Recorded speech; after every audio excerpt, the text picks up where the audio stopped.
তো মেহবুব দা, আপনি যে চারাটি নির্বাচন করেছেন এটা কি ওই উপর থেকে না নিচ থেকে গাছের? না না, এটা নিচের গোড়ার চারা আর কি। আর এটা কিভাবে তৈরি করেন আপনি? এই যে এখানে আমরা এই যে গোড়ার চারা যখন ফার্স্ট যখন এইরকম বের হয় কি না, হ্যাঁ, নতুন চারা, তখন আমরা এই যে এরকম বের হয় তখন এই মাথাটাকে ভেঙে দিই। মানে এই এটা যে এটা এবার এই যে এখানে দেখুন, হ্যাঁ, ভেঙে দেওয়ার কারণে এটা স্টপ হয়ে গেল গ্রোথ। তারপরে এ যখন ম্যাচিওর হলো, দিয়ে কুশিটা ছেড়লো, যখনই কুশি ছাড়লো তখনই ও ম্যাচিওর হয়ে গেছে। আর তখনই কেটে এটাকে চারাই। হ্যাঁ, তখনই কেটে চারা হিসাবে রোপণ কোনো জায়গায় করে দিলে সেই কুশিটাই কিন্তু বাড়তে থাকবে। কিন্তু এটা কি কাটার পরপরই লাগা যাবে? হ্যাঁ, কাটার পরে পরই লাগাবে।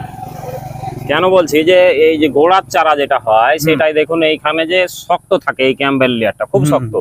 এটা কিন্তু ফাঙ্গাস খুব কম লাগে। এমনি কাটিং চারার থেকে অন্য যে আপনি ডাল কাটা চারা, সেইখানে ফাঙ্গাস লাগার সম্ভাবনাটা বেশি থাকে। কেন যে ওটা কেটে আপনাকে 3-4 দিন না শুকালে পর ফাঙ্গাস লেগে যায়।